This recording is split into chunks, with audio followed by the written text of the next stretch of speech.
Welcome to the best songs of 2024. Now, I did my top 10 albums of 2024, but that video ended up being really long. Like, I had a lot to say about those albums, so I thought I would give you guys something a little shorter here. If you like what I have to say here, you can check out my more in-depth takes in that video. I'm gonna give you guys the top 25 songs of 2024, but I'm gonna speed through the first 15 and talk a little more in-depth about my top 10. We're still gonna go fast. Speed is the name of the game here because I am not cutting another 38-minute video with B-roll. Holy. At 25, we have Serpent with Feet and Orion Sun with Ellipses. Super smooth, super sensual R&B song. 24 is Ain't No Love in Oklahoma. Country smash hit. Gets her blood pumping. This is music to wrangle tornadoes to. Yeehaw! At 23, we have Are You Gonna See the Rose in the Vase or the Dust on the Table by Suicide Boys. Emo trap lyrics, southern hip hop beat, incredible bass, incredibly emo title. At 22, I have Type Shit by Future and Metro Boomin.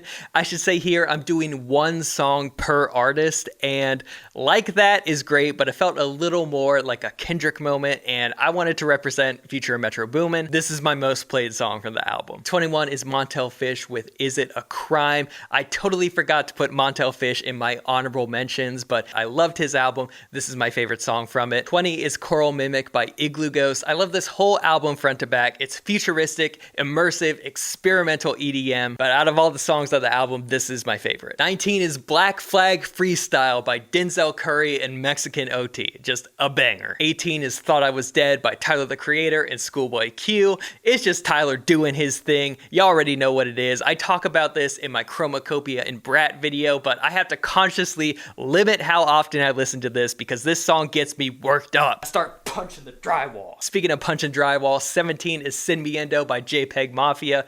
Similar energy, but a lot more rock influence. But rock and a 2 Live Crew sample, can't miss. 16 is Dancing with Somebody by Eric DOA. Just a proper catchy pop song. Could not get this out of my head. 15 is Matt Champion with Aphid featuring Dijon. This was one of my most played songs of the year. Could not get this out of my head. I am mainly here for the Dijon influence, but it's really cool seeing Matt Champion do cool stuff as a solo artist. 25 words on the page. 14 is Sadness is a Gift by Adrian Lenker. Adrian Lenker is one of the best living songwriters out right now, and this was probably my favorite song she put out this year. 13 is Runner by Chief Keef. I think this has the best hip-hop beat of the year, incredibly creative sample flipping, and crazy energy on top. 12 is Tuesday by Toro y Moi. It has him kind of doing emo trap, but he totally flips the genre into his own thing. At 11, I have Glaive, and it was so hard picking one Glaive song. He put so much out this year. He has a lot of adventurous experimental music where he mixes guitars and electronic sounds. Huh was my most streamed song of the year, but in the end, I'm going with For God and Country. The intro of his last album, it is just so epic. It has really personal lyrics. It is so captivatingly performed, but the main thing that makes it great is they hold off on the drums for a really long time. It's mostly drumless, then you get the hi-hat starting to come in, and it's like right toward the end of the track that they drop all the instruments and have that big moment where all the drums come in, and it's one of my favorite moments in a song this year. At 10, I have Alessis by mk.gee. It felt fitting to put mk.gee in the top 10 because he has had a crazy year. He has kind of reinvented what guitar music can be, but this is the song that I could not stop playing. At 9, I have Pink Skies by Zach Bryan, and I love the sentiment of this song so much, about it being about this funeral and how that could be sad, but also it could be great to celebrate someone's life and remember all the joy that they brought to your life. This song just feels like a great celebration of someone that is no longer with us, and I really like the feature that is added in the album version of this song. But yeah, this song came out at the perfect time for me. When it came out, it was all I listened to for like a whole week. But yeah, I never get tired of this song. This song always makes me feel something. If you don't traditionally like country music, I would still give this one a shot. At 8, I have Crush by Two Hollis. And Two Hollis is probably the most exciting new artist of 2024. He put out a whole album, then when he got on Ken Carson's tour, he just kind of blew up in a whole new way in the rap scene, even though I really don't consider him a hip-hop artist. If you listen to his album Boy, it's not really hip-hop music, but regardless of the fact that he is not really hip-hop, his music and production are so adventurous and fresh and new. It is having a huge impact on the underground rap scene. But out of all the songs he dropped, Crush is the one I can't stop listening to. And what this song has and why I think so many hip-hop artists are taking cues from Two Hollis is he's reintroducing all these EDM kind of hard style sounds. I don't even know all the different subgenres of EDM, but these EDM type sounds, these really punchy, high-end kind of kick drums. And this song as a whole just sounds like what it feels like to be obsessed over someone. Like being infatuated with someone so much, it is almost to your own detriment. It almost portrays love at both being addictive like a drug, giving you euphoria, but also just making you go mentally insane. At number 7, I have Cheerleader by Porter Robinson. And man, this year I really became a Porter Robinson fan, but Cheerleader in particular is just one of the most well put together, produced, written songs. It's really the whole package. The lyrics and the performance almost give me pop punk, but of course there is so much EDM and electronic stuff in the instrumental. It's just the two worlds coming together really well, and the song has a lot to say about parasocial relationships between artists and fans, but the energy is unmatched and the hook is so catchy. I cannot sing, and this is very outside of my register, but that does not stop me from screaming this shit in the car. It's not fair, 'cause I know you like the back of my hand. Don't you care? So if you are a pop punk fan, if you're an EDM fan, if you're a pop music fan, this song has a little bit of all that for you. 6 is where I have Kendrick Lamar, and there are so many Kendrick Lamar songs I could have picked from this year. I almost went with TV Off. It's my favorite off GNX. Luther is strong too. Of course, Not Like Us is the biggest, most culturally significant Kendrick song, but in the end, I went with Euphoria. Euphoria, of course, represents the monumental beef between Kendrick and Drake, but what I like about Euphoria and why it's probably my most played songs out of the diss tracks is Kendrick was really strategic about how he went about this beef, because before he got into the heavy hitters, the main tenets of his argument that were going to take Drake down, finish him once and for all, the allegations, him as a father and a family member, and his place in hip hop and his negative effect on the genre as a whole. Before he got into those main 3 tenets of his argument, he put out this song Euphoria, which is just him airing out every single other issue he has with Drake, no matter how big or how petty it is. Just everything. He just unleashes everything.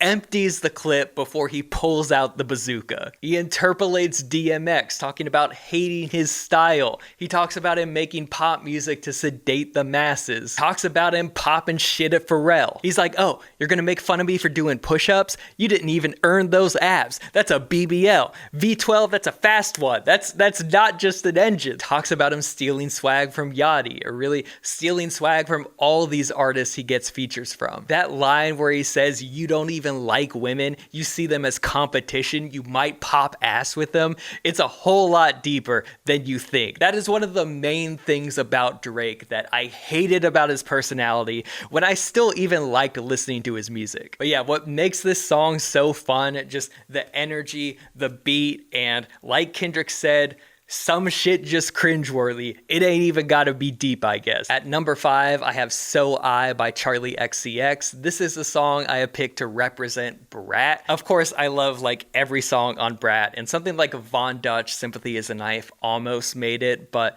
in the end, I think I do return to So I the most. So I has probably had the biggest effect on me just because I love how she talks about remembering this person that is gone. I really respect what Sophie did for music. I listened to a lot of hyperpop when that was at its peak, and Sophie was one of the most innovative producers pushing just pop music as a whole forward. And it was really cool that Charli was doing stuff with her and had this relationship, and losing Sophie was so tragic, but Charli just finds this really new and honest way to talk about missing someone that I hadn't really heard before, and how she talks about how she wished she had been a better friend when she was around, I found particularly moving. Even how she was almost intimidated by Sophie's talent and wished that she had just been around Sophie more when she was here, and how weird it is to have all these songs they made together left behind without the person that made them with her, how they remind them of her, and it's weird to sing them now that she's gone. So yeah, So I, number 5. Number 4 is where I have Medium Build, and again, if you want to see me go in depth on Medium Build, you can watch my top 10 albums of the year. That's where I really dive into why I love this artist so much. But it was tough picking just one song. Known by None, Can't Be Cool Forever have some of the most emotionally impactful lyrics. I almost went with John and Lydia. It's about his relationship with his parents, and if they were born at the same time, would they be friends? Would they like each other? But in the end, since I'm not going too in-depth on Medium Build, I'll go with the single. I'll go with Crying Over You. It's the most easiest one to get into, and I also remixed the song. I made a hip-hop remix of it, and I tell the story about how that came together and how Medium Build saw it in my top albums video. But at number 3, we have Laced Up by Subi Club. Now, Subi Club is unique because in 2021, they released their first song, and they waited 3 whole years until 2024 to release their second song, which is this one. And man, Laced Up, like, I know waiting 3 years to put out your second song probably adds to the hype, adds to the lore of this song, but even if that wasn't the case, this is just one of the most energetic songs. The production, it's tough to explain what it is. It's like hyperpop adjacent, but it just goes in so many different directions. It has a really cool sample in one portion it's built around that it goes a completely other different direction. This song probably has the best music video of the year. I think this is part of why the song took so long to come out, but the music video is very anime inspired, and that's all I'll say to describe this song. Is it makes you feel like an anime hero that's about to go Super Saiyan and like punch everybody and shoot balls of energy out of their hands. This song is a hyperpop cinematic journey that takes you through so many ups and downs. You go on an entire journey in 2 minutes and 50 seconds, or 9 minutes if you watch the music video. So highly recommend you listen, highly recommend you check out the video, and I hope Subi Club puts out more than one song every 3 years in the future. At number 2, I have Joker Lips by MJ Lenderman, and I go into detail about what I think about Joker Lips in my top albums video, so again, I'm going to push you guys there, but in short, I think Joker Lips is the best written song of 2024. MJ Lenderman, also just such a funny songwriter. This song has some of the funniest lines on his entire album, but this song manages to be absolutely hilarious, but also deathly serious and sad and emotionally impacting, like all in one big ball. And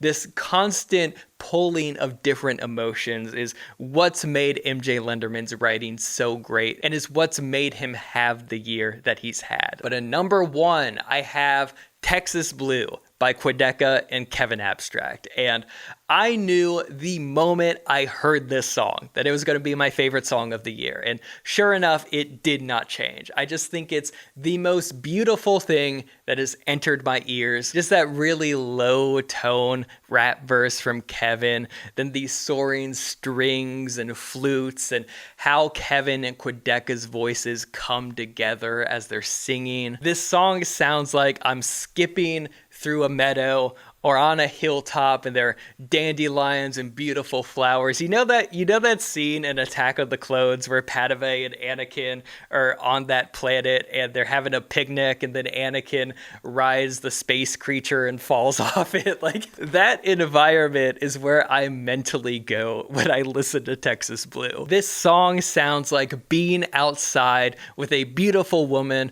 or a beautiful man, whoever you're into, being outside with a beautiful person, being surrounded by grass and flowers, and maybe you're in that scene from Attack of the Clones. I've listened to Texas Blue so much this year, and I'm still not tired of it. If you're looking for anything to listen to from this list, listen to Texas Blue. But that is my top 25 songs of 2024. I have put the entire playlist of all of these songs in the description if you want to listen to all of these and check them out. Also, let me know what your top 10 songs of 2024 are. I legitimately love hearing everybody's favorite songs. I love getting new recommendations from people, so drop that in the comments. And if you liked what you saw here, you can check out my top 10 albums of 2024, where I go pretty in-depth in my top 10 albums and why I like them so much.